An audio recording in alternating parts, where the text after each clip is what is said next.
자신이 금융 문맹인지 알아보는 법.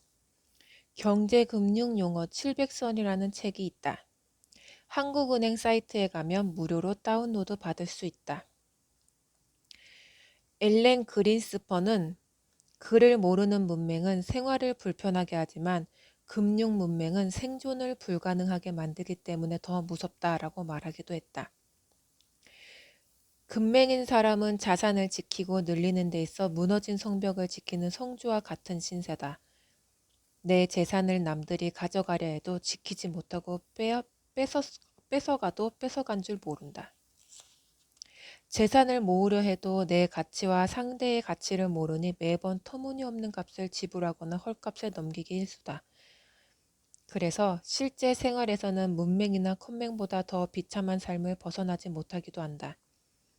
자신의 성벽을 쌓아 남들로부터 재산을 보호하고 자산을 성 안에 모아두는 모든 금융활동은 이런 용어를 이해하는 데서 시작된다. 어느 나라 어느 학교에서도 실제적인 경제교육을 시키지 않는다. 이유는 간단하다. 굳이 가르칠 이유가 없어서다. 마치 예전에 노예나 노비에게 글을 가르치지 않던 이유와 같다. 글을 배우면 생각이 깊어지고 기억을 정리할 수 있고 문서가 보이기 때문에 다스리는 사람들에겐 아래 사람들이 글을 배우는 것이 달가울 리 없다. 경제 지식도 마찬가지다. 경제적 지식이 많은 사람은 자산가들의 위치를 위협한다. 온갖 투자 계약이 노출되고 주식 거래나 은행 거래에서 우위에 설 수 없게 된다. 그러나 나는 한국의 중산층이 두터워질수록 국가의 안전망이 확대되며 건전한 사회로 발전한다고 믿는다. 나는 부자가 되고 남들은 가난하면 좋을 것 같지만 그런 나라는 정치와 사회 안정망이 무너져 결국 그 위험을 상위 그룹 사람들이 떠안게 된다. 그러므로 가장 좋은 나라는 중산층이 든든해서 누구나 열심히 노력하면 중산층이 될 수 있고 더 큰 부자가 많이 나타나는 나라다. 그러기 위해서 첫 번째로 해야 할 일은 고등학교 때부터 실물 경제 교육을 시키고 경제 용어를 가르치는 일이다. 경제 용어만 공부해도 젊은이들이 함부로 부채를 만들지 않을 것이며 수입의 일부를 주식이나 채권에 투자하면서 기업가 정신을 배우고 재산의 형성 과정에 참여해 나가며 자긍심 가득한 존경받는 부자가 될 것이다. 모든 배움의 시작은 용어 이해부터다. 금융 용어를 온 국민이 이해하면 어떤 정치가도 국민을 함부로 하지 못하며 부도덕한 사업가가 설 자리는 점점 줄어들 것이다. 금융 지식은 생존에 관련된 문제다. 고등학교 교과 과목에 금융교육이라는 과목이 생겨 은퇴한 은행, 금융권 지점장들이 모두 선생님이 되는 날을 상상해 본다. 주식으로 수익을 내는 사람들의 세 가지 특징. 주식시장에서는 주식과 그 주식이 거래되는 이유를 명확히 알고 있는 사람이 장기적으로 돈을 번다. 시장의 기능을 잘 이해하고 있는 사람이다. 주식을 발행하는 이유는 회사를 만드는데 혼자서 자금을 마련하지 못하니 여러 사람이 나눠서 투자금을 모으기 위함이고 주식은 그 투자 금액에 따라 배분하겠다는 약속의 증서다. 주식 투자에서 성공하는 사람들은 크게 세 가지 특징을 갖고 있다. 첫째, 자신을 경영자로 생각한다. 경영자와 같은 마음으로 시장에서의 회사 역할을 이해한다. 과일이 익으려면 시간이 지나야 한다는 것을 알고 있다. 둘째, 보유하고 있는 돈이 품질이 좋은 돈이다. 이익이 생길 때까지 언제든 느긋하게 기다릴 줄 안다. 셋째, 싸게 살 때까지 기다린다. 진정한 투자는 팔 때를 잘 아는 것이 아니라 살 때를 잘 아는 것이다. 공포가 퍼져 있을 때는 훌륭한 주식도 헐값에 살 수 있다. 이들에게 폭락이나 불경기는 오히려 호경기인 셈이다. 이런 투자자들은 평생 주식시장에서 그 과실을 얻는다. 결국 주식 투자는 온전한 자기 자본으로 자기 스스로를 믿는 사람들이 그 결실을 가져가는 시장이다. 얼마나 벌어야 정말 부자인가? 한국 부자들은 사업소득과 부동산 투자로 부자가 된 사람이 대부분이다. 이들은 사업에서 돈을 벌어 부동산에 잉여 자본을 투자해왔고 월 500만 원 정도를 저축하며 산다. 자산 운용의 핵심 목적은 주로 현상 유지다. 지킨다는 것이 쉽지 않다는 것을 알기 때문이다. 일반적인 부자의 기준은 다음 세 가지다. 첫째는 융자가 없는 본인 소유의 집이고, 둘째는 한국 가구 월 평균 소득 541만 1,583원을 넘는 비근로소득이다. 어떤 경제적 문제가 발생하거나 신체적 상해가 생겨도 살고 있는 집이 있고 평균 소득 이상의 수입이 보장된 사람이 부자다.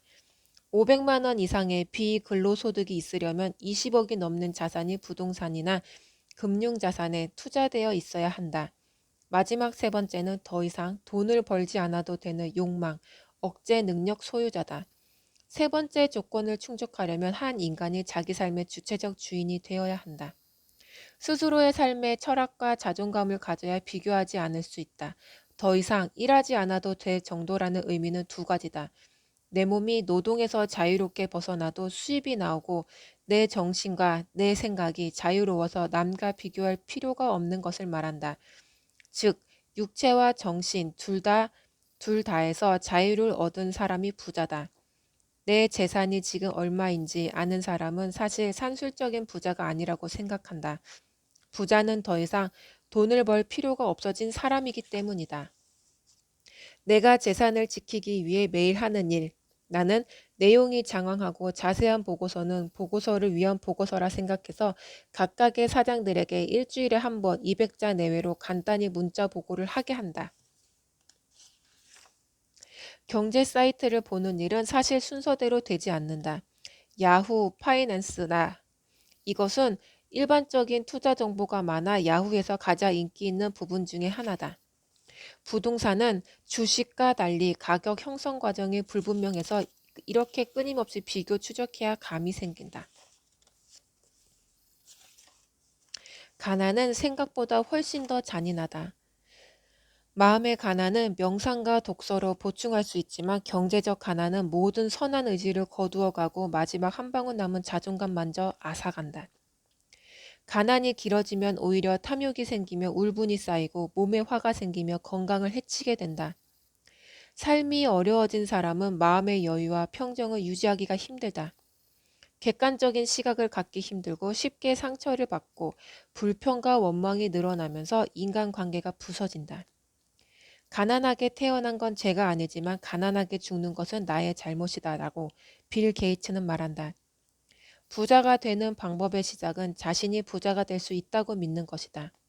부자가 될 수 있다고 믿는 사람 중에서 부자가 나온다고 믿는다. 그 믿음이 실행하게 하고 고민하게 하고 도전하게 만들어주며 길을 만들기 때문이다. 금융 공황 발생에 따른 세 가지 인간상.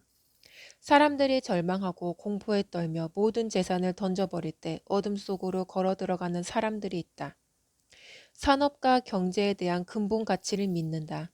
세상이 결국 전진할 것임을 믿는 낙관주의자들이다.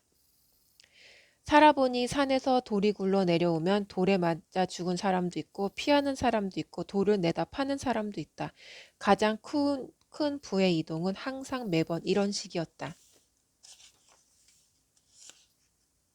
내가 청년으로 다시 돌아가 부자가 되려 한다면 재산은 자본 곱하기 투자 이익률 곱하기 기간의 합계다. 즉 얼마의 돈으로 얼마의 이익률로 얼마나 오랫동안 돈을 모아왔느냐에 달려있다. 10억의 재산을 모으고 싶다면 첫 종잣돈 1억을 10%의 이익으로 25년 동안 꾸준히 복리로 모으면 된다.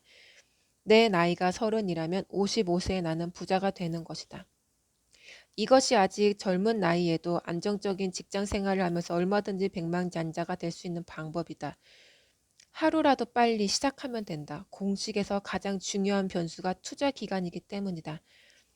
백만장자가 되기가 생각보다 그리 어렵지 않다. 다시 반복해서 말하지만 부자는 천천히 되는 길이 가장 빠른 것이다.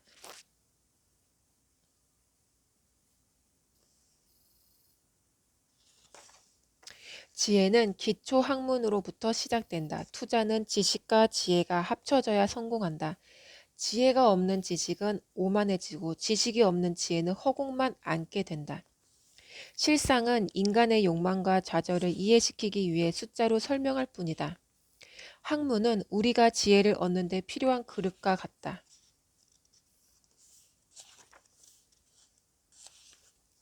부자가 되기 위해 우선 당장 할 수 있는 일 한 가지. 함부로 물건을 사는 일이 줄어들 것이고 사온 물건들은 제 집에 제대로 자리 잡게 되며 어떤 물건을 찾느라고 이리저리 시간을 쓰거나 못 찾아서 다시 사는 일도 없어진다.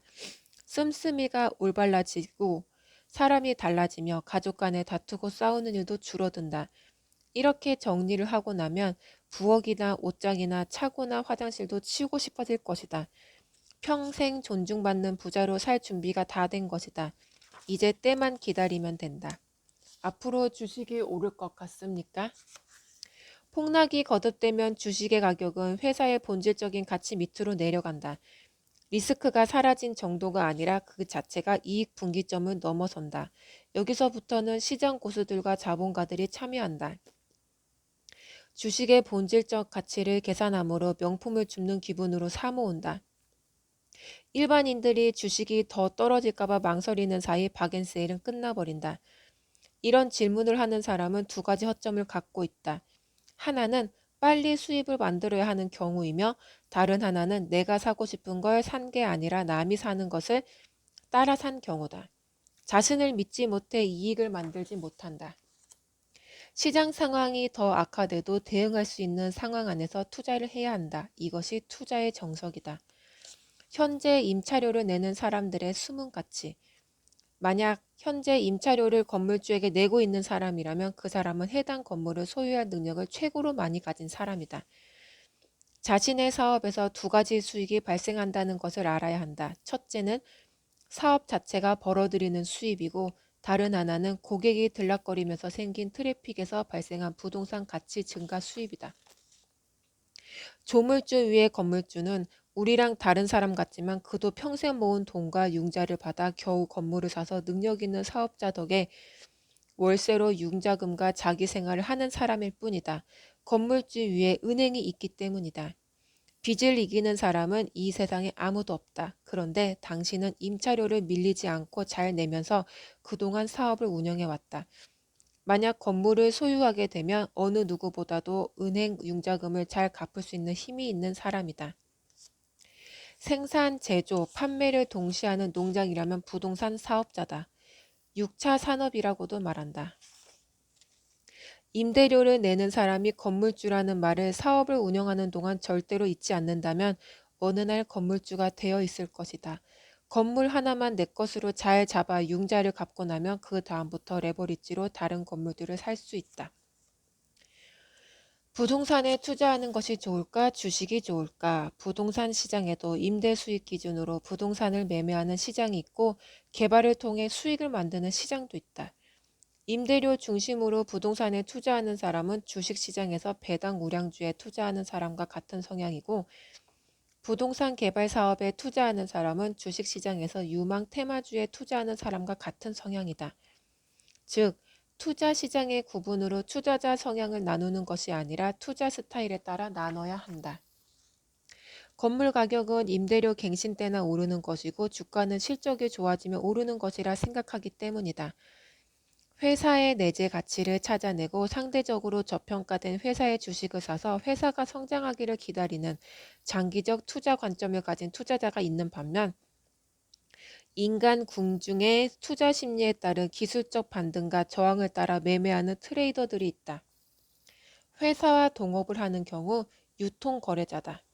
트레이더인지 인베스터인지를 알아야 하고 대답하는 사람도 질문자가 트레이더인지 투자자인지 알고 대답해야 한다. 원래 점잖은 투자자들은 투자 방식을 자랑하거나 통장을 까 보여주거나 남에게 투자를 권하지 않는다.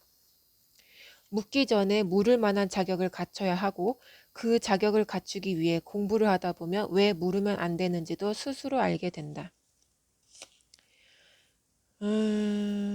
나의 독립기념일은 언제인가?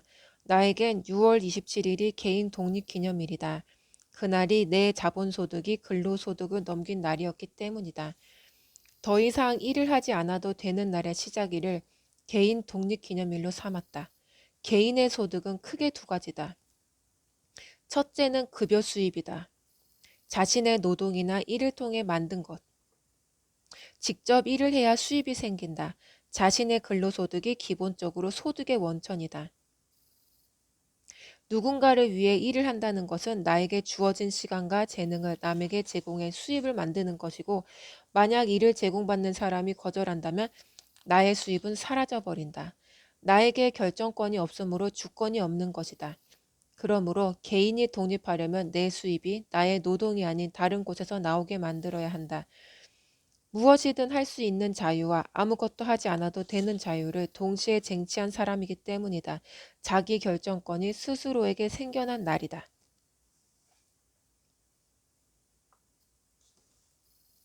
개인 독립기념일은 내가 잘나서 이룬 날이니 마음껏 축하해도 좋다.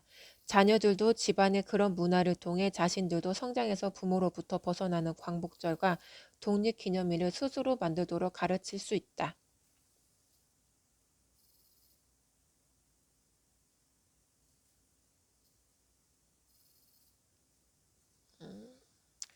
이거는 좀 더 읽어줄 필요가 있을 것 같아요. 여기서부터 다시 읽어드릴게요.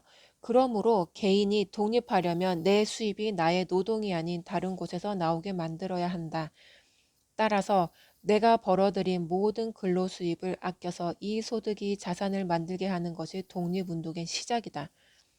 내가 아직 독립하지 않았다면 모든 소득은 자산을 만드는 데 사용해야 한다. 소득의 대부분을 자산이 아닌 소비재에 사용하는 사람들은 평생 독립을 이루지 못한다. 소득이 모여 자산을 이루고 자산이 다른 자산들을 낳고 키우며 그렇게 낳고 키운 자산의 규모가 내 노동급여를 앞지르는 날이 바로 개인 독립기념일이다.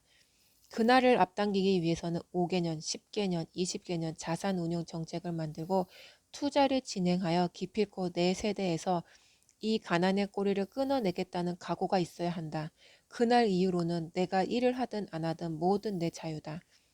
은퇴를 해도 되고 일을 해도 좋다. 무엇이든 할 수 있는 자유와 아무것도 하지 않아도 되는 자유를 동시에 쟁취한 사람이기 때문이다. 자기의 결정권이 스스로에게 생겨난 날이다.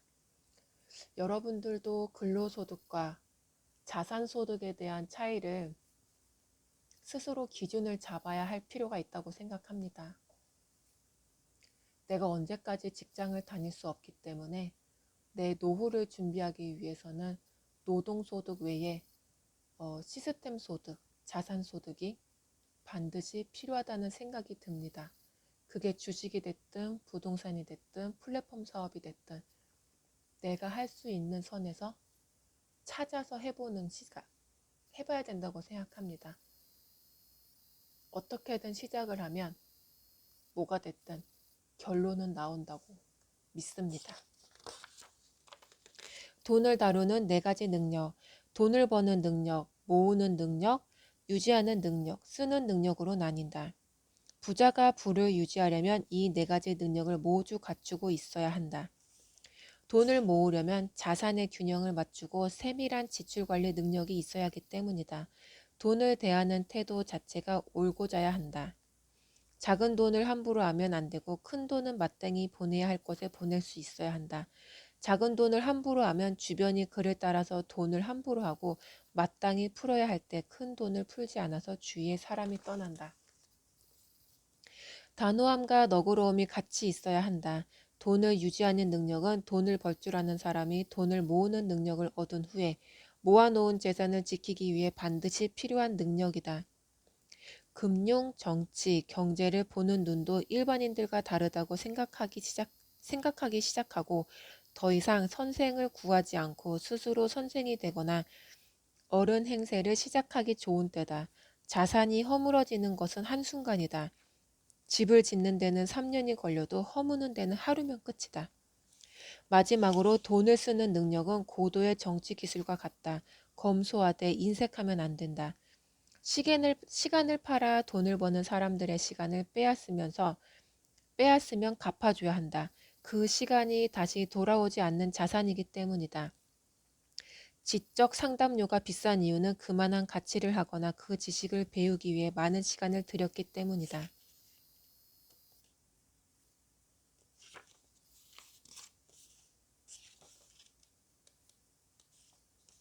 보험은 저축이 아니다. 보험은 생명이나 신체에 사고가 발생할 경우 대비의 안전망을 마련해 두는 것을 목적으로 한다. 보험은 리스크를 기반으로 한 확률 게임이다.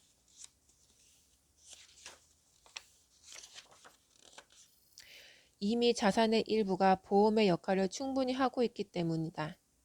사실 부자가 되면 원래 보험이라는 것도 필요 없어진다. 이미 자산의 일부가 보험의 역할을 충분히 하고 있기 때문이다. 그래서 부자는 더 부자가 되는지도 모르겠다. 예쁜 쓰레기, 돈 걱정이 없는 사람들이다.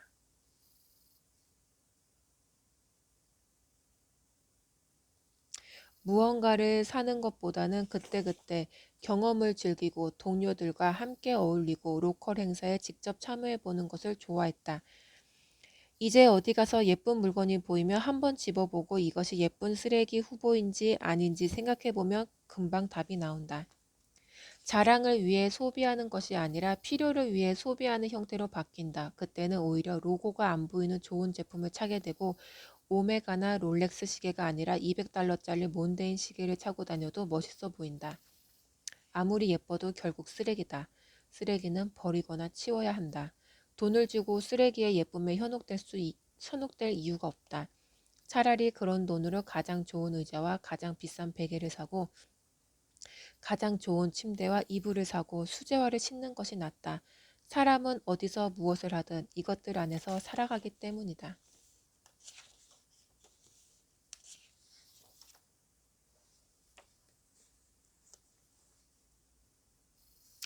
마중물과 종잣돈 1억 만들기의 5가지 규칙. 한 번 마중물을 넣으면 펌프질을 멈추지 않는 한 계곡 물을 개, 한 번 마중물을 넣으면 펌프질을 멈추지 않는 한 계속 물을 퍼낼 수 있지만 마중물 없이는 물을 빼낼 수 없다. 자본을 모아 투자를 통해 자본 수익을 얻으려는 사람은 누구든지 이 마중물에 해당하는 돈을 모아야 한다. 이 마중물이 종잣돈이다. 적정한 투자가 이뤄지기 위해서는 1억의 돈이 필요하다. 청년들이 1억을 만들기 위한 현실적인 방법 5가지를 제시한다. 첫째, 1억을 모으겠다고 마음먹는다. 둘째, 1억을 모으겠다고 책상 앞에 써 붙인다. 셋째, 신용카드를 잘라버린다. 넷째, 통장을 용도에 따라 몇 개로 나누어 만든다. 다섯째, 1,000만 원을 먼저 만든다. 무언가를 이루고 싶을 때 가장 먼저 정말 이것을 이루고 싶다는 마음이 들어야 한다고 주장한다. 이렇게 말을 하는 순간 말은 힘을 가지며 실제로 그렇게 되기 위한 행동으로 이끈다. 언어를 통제하면 생각이 닫히고 행동이 통제된다. 반대로 언어를 열면 생각이 열리고 행동이 실현된다. 사람의 마음은 바꾸는 일이 행동을 하는 일보다 힘들기 때문이다.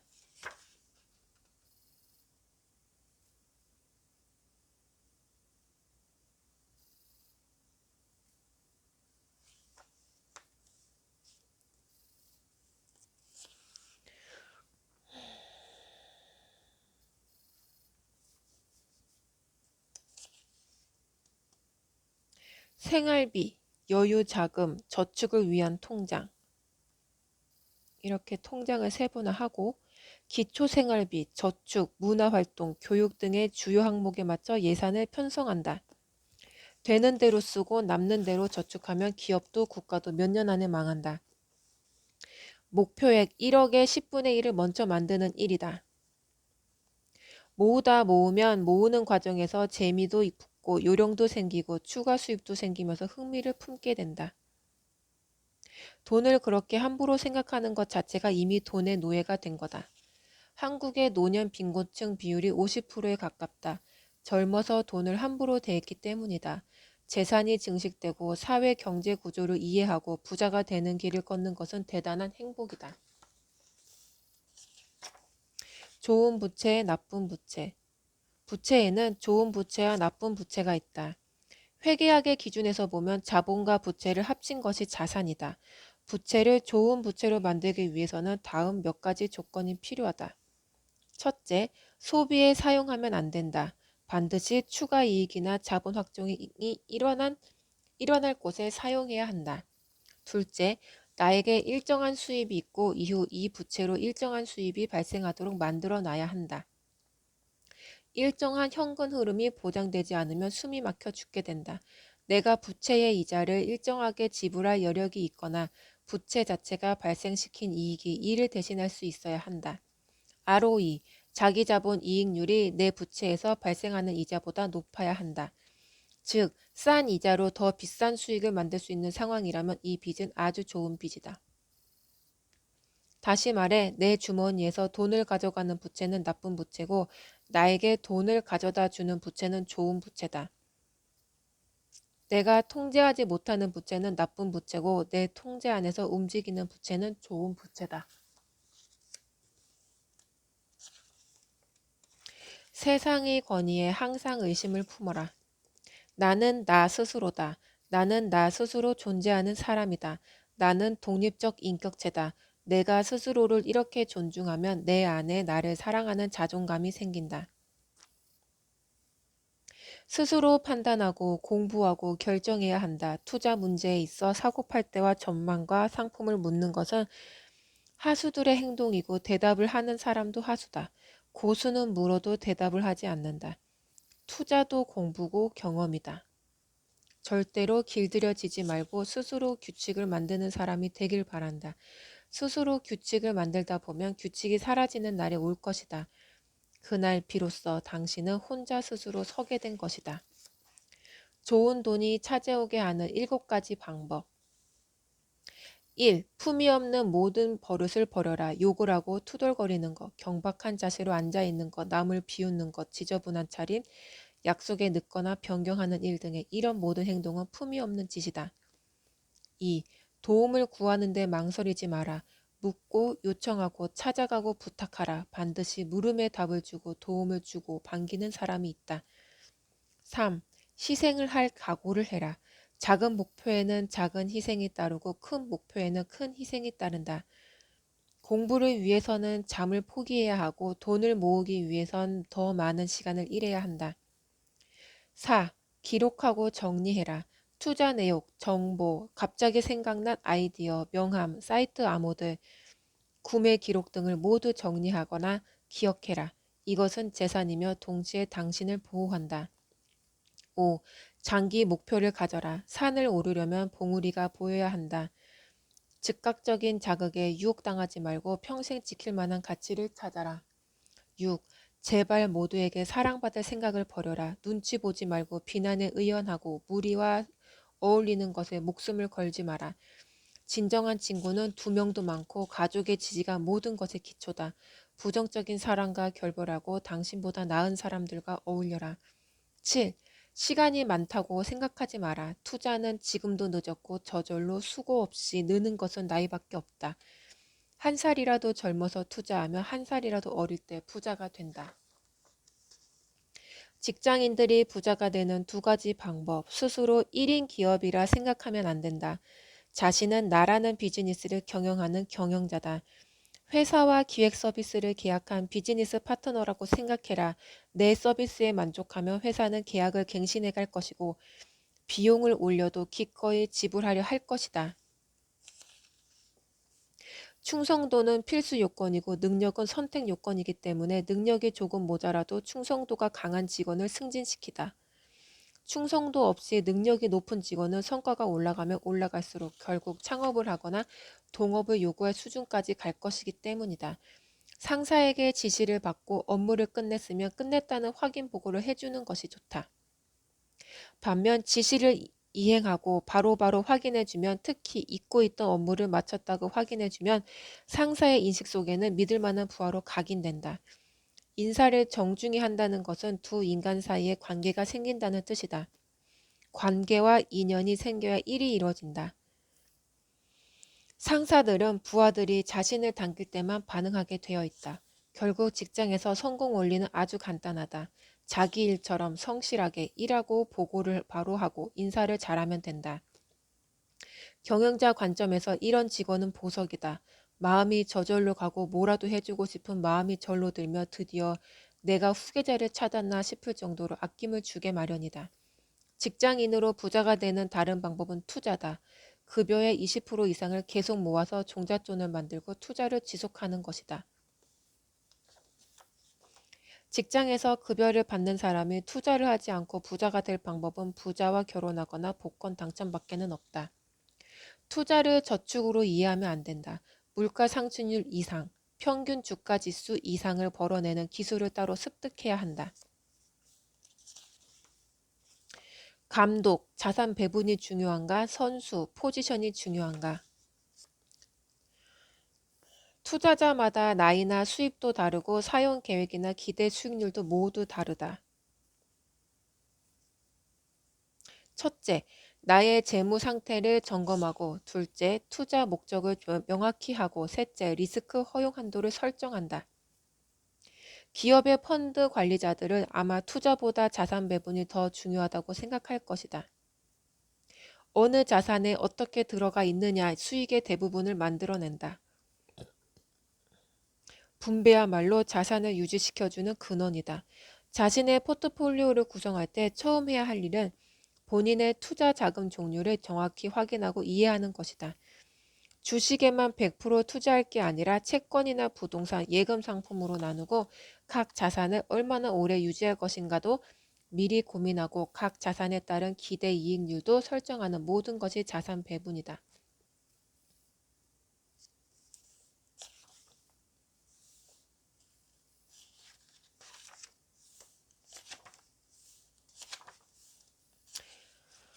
재무제표에 능통한 회계사는 투자를 정말 잘할까? 투자는 확률을 기반으로 성공한다. 당연히 리스크를 줄이는 것이야말로 성공의 지름길이다. 투자자가 모험을 한다는 것은 투기를 한다는 소리다. 이익이 없거나 손실이 예측되는 회사들을 걸러내기 위해 재무제표의 이해와 공부가 반드시 필요하다. 성장 초기에는 이익보다 매출이 중요하고 이후에는 단기 순이익보다는 영업이익이 더 중요하고 현금 흐름이 좋지 않으면 흑자도산이 될 수도 있다. 단기 순이익은 회사의 건물 매각이나 다른 투자를 통해 증가시킬 수 있지만 영업이익이 줄어들고 있으면 근본 사업이 힘들어져서 회사를 야금야금 팔아 운영하고 있다는 뜻으로 해석이 가능하다. 자본은 많은데 현금으로 보유만 하고 사업 투자가 이뤄지지 않으면 이 역시 의심을 해야 하고 반대로 성장이 너무 빨라서 매출은 증가하는데 수익이 발생하지 않는다면 대박일 가능성도 있다. 이런 회사는 시장을 장악하고 이익 구조를 개선하면 시장의 독점 강자가 되기 때문이다. 이 모든 것이 재무제표를 이해하고 확인할 때 보인다. 자신이 회사를 운영한다고 생각하고 회계장부를 들여다보면 장부를 해석할 수 있게 된다. 이해가 되지 않는 부분이 있으면 저절로 공부하게 되고 묻게 된다. 회계도 용어와 구성을 공부해야 해석이 가능하다. 부자가 되고 투자자로 살아남고 싶다면 반드시 재무제표를 공부하기 바란다. 김승호의 투자 원칙과 기준 1번 빨리 돈을 버는 모든 일을 멀리한다. 2번 생명에 해를 입히는 모든 일에 투자하지 않는다. 3번 투자를 하지 않는 일을 하지 않는다. 4번 시간으로 돈을 벌고 돈을 벌어 시간을 산다. 5번 쫓아가지 않는다. 6번 위험에 투자하고 가치를 따라가고 탐욕에서 나온다. 7번 주식은 5년, 부동산은 10년. 8번 1등 아니면 2등 하지만 3등은 버린다.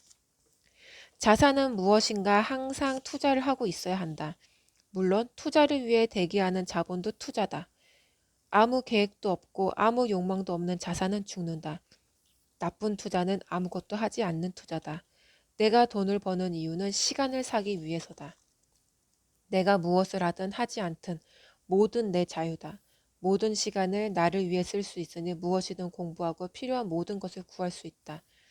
자본이 생길수록 투자 대상의 정보의 양과 질이 달라진다. 더 좋은 자산, 투자 구조들이 생겨난다. 돈을 벌어 시간을 샀더니 시간이 나를 공부시키고 전문가를 만나게 하고 더 좋은 정보를 얻을 수 있게 해준다. 내가 계산한 내 가격대로 제시하고 기다린다. 불경기나 공황보다 더 무서운 것은 탐욕과 거품이다. 공포는 살살 따라다니고 탐욕이 오면 멀리 도망간다. 시장이 아무리 좋지 않아도 5년이면 회전한다. 어떤 업종이든 그 업종에서 1등이 되면 가격 결정권을 가진다. 업계를 리딩하는 사람의 특권이다. 월마트보다 코스트코와 같이 1등을 괴롭히는 2등에도 투자한다. 늙은 사자를 대신할 젊은 사자가 될 수 있기 때문이다.